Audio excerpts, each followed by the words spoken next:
Atlantic महासागर में Titan पनडुब्बी के डूबने के 15 दिन बाद ओशन गेट कंपनी ने टाइटैनिक जहाज का मलबा दिखाने का काम बंद कर दिया। कुछ दिन पहले ही इस कंपनी ने अगले साल एक बार फिर समंदर के अंदर पर्यटकों को ले जाने का ऐलान किया था।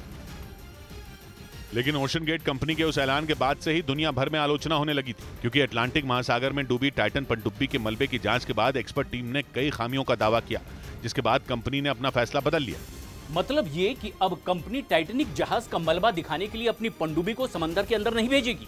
पिछले महीने ओशन गेट कंपनी की टाइटन पनडुब्बी अटलांटिक महासागर की गहराई में धमाके का शिकार हो गई थी, जिसकी वजह से उसमें सवार सभी 5 लोग मारे गए थे। अटलांटिक महासागर में टाइटन पनडुब्बी के डूबने के 15 दिन बाद ओशन गेट कंपनी ने टाइटैनिक जहाज का मलबा दिखाने का काम बंद कर दिया। कुछ दिन पहले ही इस कंपनी ने अगले साल एक बार फिर समंदर के अंदर पर्यटकों को ले जाने का ऐलान किया था।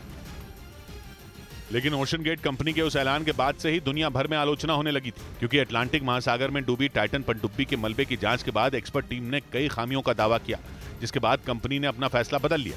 मतलब ये कि अब कंपनी टाइटैनिक जहाज का मलबा दिखाने के लिए अपनी पनडुब्बी को समंदर के अंदर नहीं भेजेगी। पिछले महीने ओशन गेट कंपनी की टाइटन पनडुब्बी अटलांटिक महासागर की गहराई में धमाके का शिकार हो गई थी, जिसकी वजह से उसमें सवार सभी 5 लोग मारे गए थे। अटलांटिक महासागर में टाइटन पनडुब्बी के डूबने के 15 दिन बाद ओशन गेट कंपनी ने टाइटैनिक जहाज का मलबा दिखाने का काम बंद कर दिया। कुछ दिन पहले ही इस कंपनी ने अगले साल एक बार फिर समंदर के अंदर पर्यटकों को ले जाने का ऐलान किया था। लेकिन ओशन गेट कंपनी के उस ऐलान के बाद से ही दुनिया भर में आलोचना होने लगी थी, क्योंकि अटलांटिक महासागर में डूबी टाइटन पनडुब्बी के मलबे की जांच के बाद एक्सपर्ट टीम ने कई खामियों का दावा किया, जिसके बाद कंपनी ने अपना फैसला बदल लिया। मतलब ये कि अब कंपनी टाइटैनिक जहाज का मलबा दिखाने के लिए अपनी पनडुब्बी को समंदर के अंदर नहीं भेजेगी। पिछले महीने ओशन गेट कंपनी की टाइटन पनडुब्बी अटलांटिक महासागर की गहराई में धमाके का शिकार हो गई थी, जिसकी वजह से उसमें सवार सभी 5 लोग मारे गए थे। अटलांटिक महासागर में टाइटन पनडुब्बी के डूबने के 15 दिन बाद ओशन गेट कंपनी ने टाइटैनिक जहाज का मलबा दिखाने का काम बंद कर दिया। कुछ दिन पहले ही इस कंपनी ने अगले साल एक बार फिर समंदर के अंदर पर्यटकों को ले जाने का ऐलान किया था।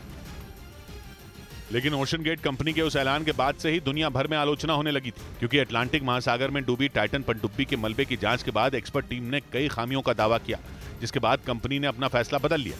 मतलब ये कि अब कंपनी टाइटैनिक जहाज का मलबा दिखाने के लिए अपनी पनडुब्बी को समंदर के अंदर नहीं भेजेगी। पिछले महीने ओशन गेट कंपनी की टाइटन पनडुब्बी अटलांटिक महासागर की गहराई में धमाके का शिकार हो गई थी, जिसकी वजह से उसमें सवार सभी 5 लोग मारे गए थे। अटलांटिक महासागर में टाइटन पनडुब्बी के डूबने के 15 दिन बाद ओशन गेट कंपनी ने टाइटैनिक जहाज का मलबा दिखाने का काम बंद कर दिया। कुछ दिन पहले ही इस कंपनी ने अगले साल एक बार फिर समंदर के अंदर पर्यटकों को ले जाने का ऐलान किया था।